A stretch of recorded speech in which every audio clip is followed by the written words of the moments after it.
Hello everybody, I am John. This is the Midnight Paint and Body channel. In this video I want to get into something I kind of seem to see a lot of on the internet. Do you need to put epoxy primer down before applying body filler? Now, there's some guys with some really strong opinions on this subject, but I disagree with them. So we're going to get into that in a minute. I'm going to give you my opinions on it and what I think is the right way to apply body filler.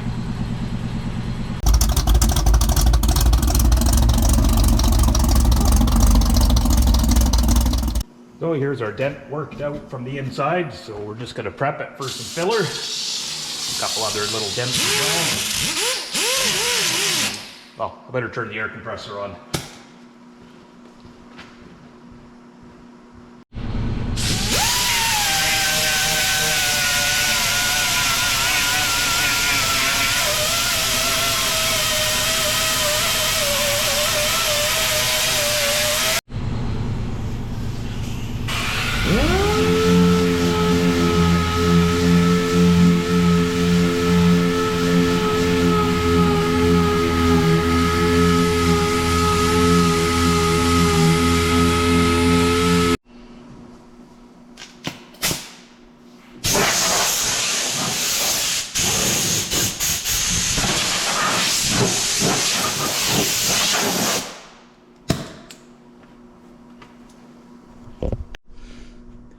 Okay, so we're over here at the mud bench. So the products that I use are these Evercoat products. Now, not sponsored or anything, it's just what I use, what I like. So this Evercoat Z-Grip, this is the one I usually use. Now, so just right off. So, blah blah blah, Z-Grip is attack-free, lightweight body filler formulated with miracle sanding hatonite for superior sandability. Z-Grip is designed to provide maximum adhesion to galvanized steel, aluminum, SMC, E-coats, and bare steel. It is corrosion resistant and can maintain OEM corrosion warranty when used with the Metalworks system. Does that say anywhere to put epoxy primer down first? No. It doesn't say anywhere to use epoxy primer. Now this Z-Grip Optex, I bought this at the trade show this year just to try. Yeah, I like it so far, but I mean it's not really much different. But so this one's just got more basic directions. You know, stir, clean, 80 grit, feather with 180 grit, shows how to mix it, apply in thin layers, you know, 16 to 20 minutes, 80 to 180 grit. Again, nothing about priming first. So again, you can prime first, but you don't have to. It's a pretty major step to take that's gonna slow things way down. Now, like I say, if you're doing your own restoration, go ahead if you think it's gonna be better. Is it gonna increase the life of a restoration? Yeah, I mean, maybe. But let's be honest, most of these cars, once they're restored, they're not seeing the rain anymore. They're just, you know, this is fine. In my opinion. I'm not an expert, I'm not a chemist, I'm just a body man. But I just see such strong opinions on this stuff that it kind of drives me crazy. You know, guys will be on the forums asking about bodywork stuff, and guys are like, oh, you have to do this. Well, you don't have to. And most guys that are just doing this on their own car or trying to learn to throw extra steps in is, yeah, it's just unnecessary. So we're going to mix up some body filler here in a minute and get it on that tailgate, and I'll bring you along for that. Alright, so we're ready to apply some body filler. So if I could give one little tip for applying filler to people that are just starting out, always fill big. Now see here we've got a little dent right there, so you can see that kind of stayed in the dent. I see guys try and fill really small little dents. I always just fill way out from my repair. It's going to make getting that flat a lot easier than trying to sand one little spot.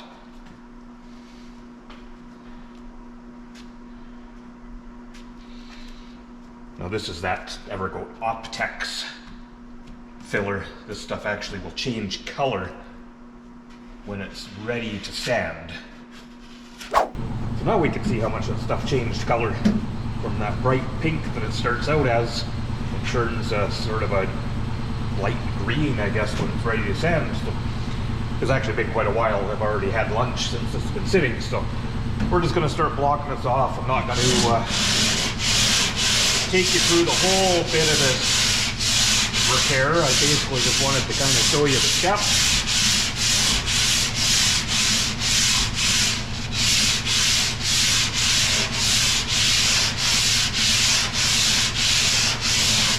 So I'm going to keep blocking this back for a bit. I'll bring you guys back when we're kind of ready to feather it back and get it ready for primer.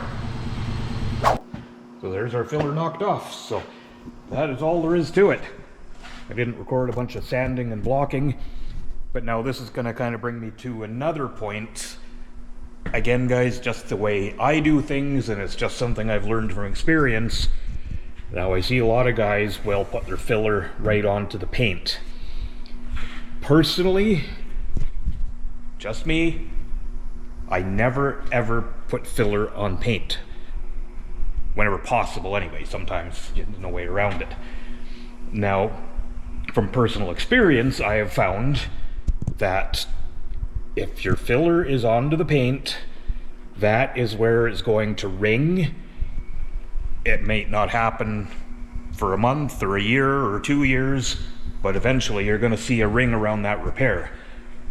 Now, I've worked on so much stuff over the years, that's just what I found. I mean, I'll see something like that I'm repairing and be like, okay, there's an old repair there, and I'll dig into it, and that's typically what I see is because the filler was onto the paint, that repair has, in a sense, failed because it started to show through.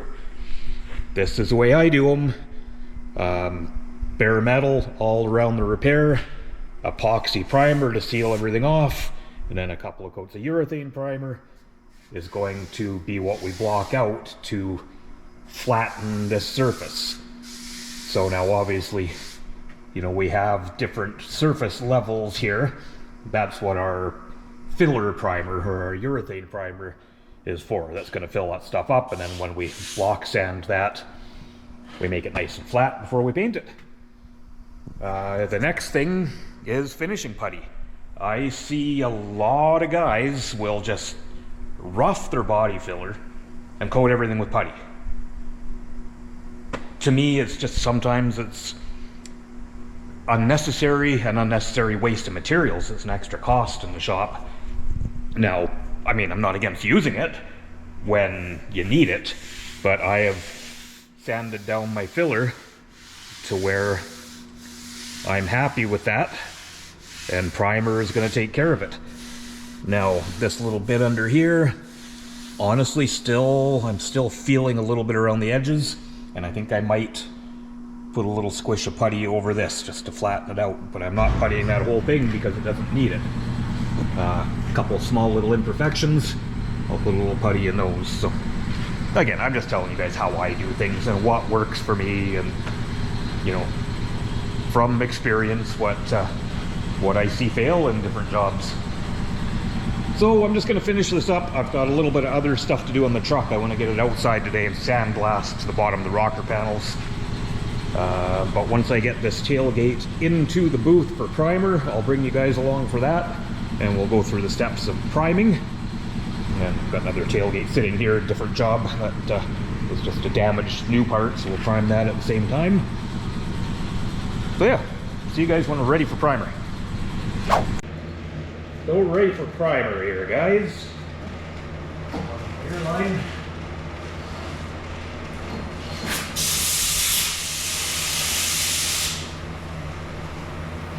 So our epoxy primer, pretty basic, just a good even coat over all the bare metal. That's all we're going for with this.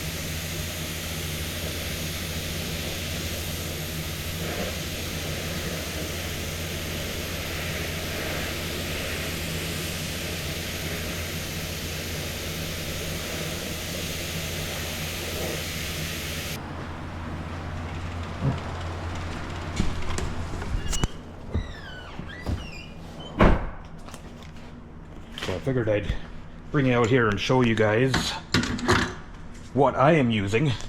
Now for epoxy, I use this PPG DP50. And for high build in this case, so I will either use this Shopline 355 or this U-POL 2253V. This stuff gives a little more build. That one I use more for sealer. It's not great for high build. So I'll probably use this one. So I'm gonna let that epoxy set up for 10 minutes and then we'll give it 2 coats of this high build, maybe 3. So there are, I believe this is one of them, but there are some of these high build primers that are a direct to metal. So you can spray these without epoxy. You could spray this right over some bare metal. Now what they're designed for is, you know, collision shops, high volume repair work, where you've got minor bare metal that you're hitting with that direct to metal primer. As far as I'm concerned, I epoxy everything because it's just better. Now, those DTMs might be okay for production work, but again, I prefer to take that extra step personally. I know there's going to be guys in the comments saying, oh, I've used DTMs for years and never had a problem. Well, you probably work in a collision shop where you don't see that car again. So, I just don't trust them. Again, just me, personal. So anyway, we'll give that a bit, guys, and then we're going to hit it with some high build. So it's been 15 minutes or so now we're just going to hit this with a couple of coats of urethane high build.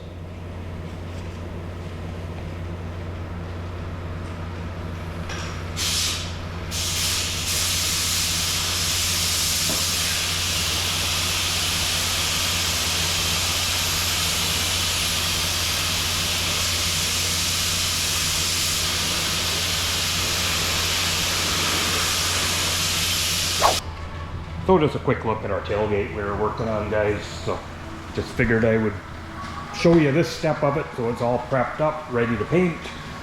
Yeah, primer's all sanded with 400. I know this isn't really what I was going for in this video. I was more talking about the epoxy part, but I just figured I'd show you the steps until this piece is painted. So I've got a few things going on in here that all need to be painted. So I'm going to paint 3 different colors in the booth at once. I have tricks for that, but I'll bring you back to see the tailgate when it's all done. Alright guys, here is our little finished repair. So this is the, well, I guess the area here where we did the bulk of the repairs on this tailgate. So kind of the basis of this video was, do you need to put epoxy primer down before applying body filler?